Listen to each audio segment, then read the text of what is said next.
মক্কেল এয়াৰচেল হৈ গ'ল ৰিলায়েন্স হৈ গ'ল তোৰ হ'লে স্বভাৱ সলনি নহ'ল আৰু এতিয়া তোৰ ছোৱালীজনীক যেনেকৈ মানে তেনেকৈ ইউজ কৰিবি তাৰপিছত তোৰ ব্ৰেকআপ দিব লাগে হা আৰু ব্ৰেকআপ কিয় দিয়া নাই ছোৱালীজনীয়ে তোক এবাৰ ভাবি চা আৰু ফ্ৰেণ্ডছ আপোনালোকে চাই আছে অসমীয়া ইউটিউব চেনেল বিডি ভাস্কৰ আজি আমি আলোচনা কৰিম এটা মহা ফকতে ভিডিঅ' চোৱাৰ ওপৰত তো আহক বেছি দেৰি নকৰি আমি ভিডিঅ'টো আৰম্ভ কৰোঁ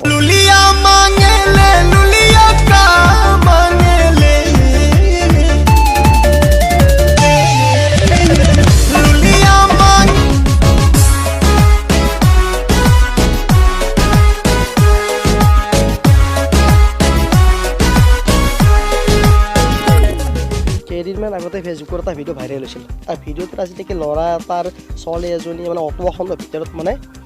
মৰম চেনেহ যাচি আছে তেওঁলোক আৰু এইজন মহান মানে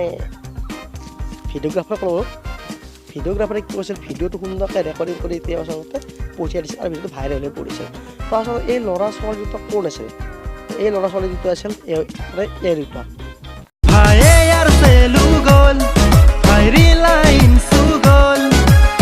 ইমান যে কাজিয়া কৰিলো ব্ৰেকআপ হে নহ'ল মোৰ চাকৰিও নাই ভাল ব্যৱসায়ো নাই তথাপিচোন গাৰ্লফ্ৰেণ্ডে মোক এৰিকে নাযায় ফেচবুকত ছোৱালীবিলাকৰ যিহে নাম আৰু নামৰ আগত লিখি ল'ব এঞ্জেল প্ৰিন্সেছ আৰু তাৰপিছত যে এনেকুৱা ধৰণৰ কিছুমান মক্কেলী যুৱক ভাল পায় আৰু ভাল পোৱাৰ পিছত তেওঁলোকৰ এনেকুৱা ধৰণৰ কিছুমান মানে মুক্তলিমী কামত লিপ্ত হয় আৰু তাৰপিছত তেওঁলোকে ল'ৰাজনে ভালেই কৰক বা বেয়াই কৰক তেওঁক মানে ব্ৰেকআপ দিবলৈ টান পায় কাৰণ তেওঁকতো বেলেগ ল'ৰাই আৰু কোনে ভাল পাব তেওঁক কোনে ভাল পাব সেইকাৰণে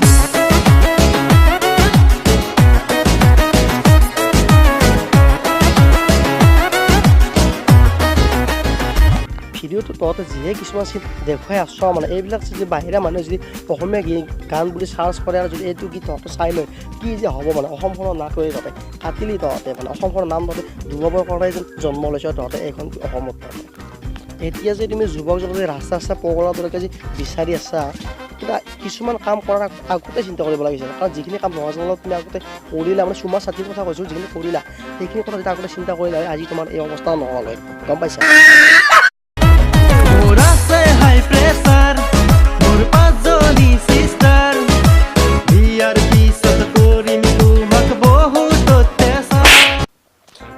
আপোনালোকে এই মক্কেলৰ কথা মক্কেলৰ বোলে আছে প্ৰেছাৰ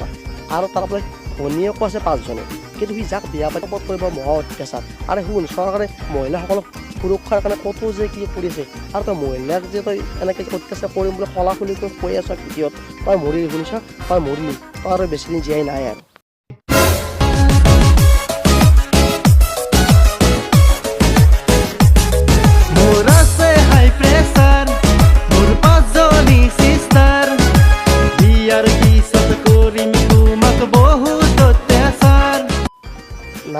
নাই ইমান কোৱাৰ পিছত যে তই আকৌ যে কৈ আছ এনেকৈ অত্যাচাৰ কৰিম বুলি তই আৰু বেছিদিন জীয়াই নাই শুনিলি তই বেছিদিন জীয়াই তই মৰাটো একটা 100% গেৰাণ্টি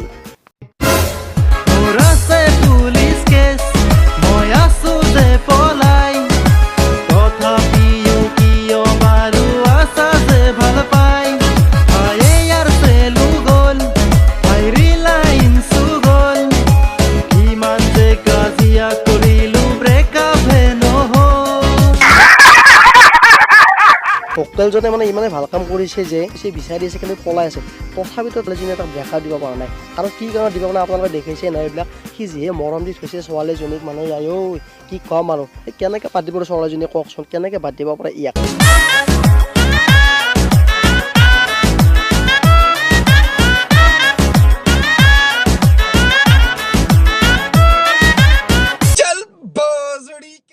বাহ বাবা কি দৃশ্য লগাইছ তহঁতে অসমীয়া গানত নাই এনেকুৱা তহঁতৰ দৃশ্য তহঁতে ক'ৰ পৰা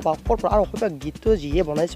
গীতটো তহঁতে এয়াৰচেল গ'ল ৰিলায়েন্স গ'ল যি গ'ল কিন্তু তই যে মজা লৈছ সঁচাকৈ সেইটো আমি বুজিছোঁ আৰু তোতকৈ মজা আৰু ল'ব পৰা কোনো নাই মানে মজাটো লৈছোঁ ঠিকে আছে বাৰু কিন্তু তহঁতৰ এইটো ভিডিঅ' চোৱাৰ পিছত তহঁতৰ ঘৰৰ মানুহে কেনেকুৱা ৰিয়েকশ্যন কৰিছে সেইটো মই ভাবিব পৰা নাই আৰু হয়তো তেওঁলোকে চিন্তা কৰিছে সৰুতে যদি এনেকুৱা ধৰণৰ ল'ৰা ছোৱালী জন্ম দিয়াতকৈ যদি মাৰি পেলাল হয় অন্ততঃ বহুত এতিয়া আমি আনন্দ পাল হয় কিন্তু এনেকুৱা ধৰণৰ ল'ৰা ছোৱালী জন্ম দিয়াৰ বিনিময়ত এই অসমখন বৰবাদ হ'বলৈ মানে কৰিছে বুলি তোমালোকৰ ঘৰৰ মানুহে ভাবিছে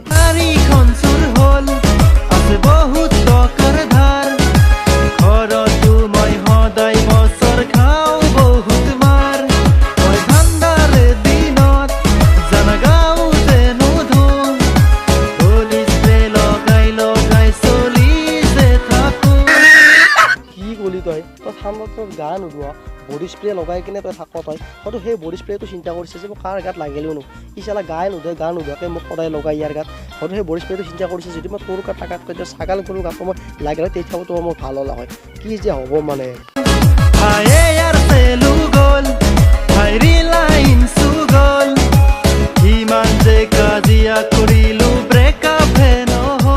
এয়াৰচেল গ'ল ৰিলায়েন্স গ'ল আৰু তোৰ হ'লে মোক কেলে মি এতিয়াও হেৰাই অহা নাই আৰু তই কি যে কৰিবি তই মই গম পাই গৈছোঁ তোৰ ভৱিষ্যত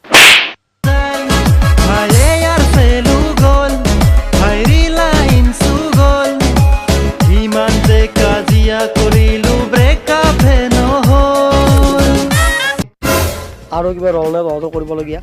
যিমানবিলাক কৰিব লগা আছিল তহঁতে কৰিলে কিন্তু ইমান কলা কলিকৈ কৰি তহঁতে দেখুৱাইলে ৰাইজক যে তহঁত দুয়ো কিমান এটা মক্কেল আৰু যে কিমান যে কৰিবি তহঁতে ভিডিঅ'টো আগলৈ আছিলে মই ক'ব পৰা নাই তো ফ্ৰেণ্ডছ আজিলৈ এইখিনি যদি ভিডিঅ'টো চাই ভাল লাগিছে ভিডিঅ'টো লাইক কৰিব শ্বেয়াৰ কৰিব ছাবস্ক্ৰাইব কৰি দিব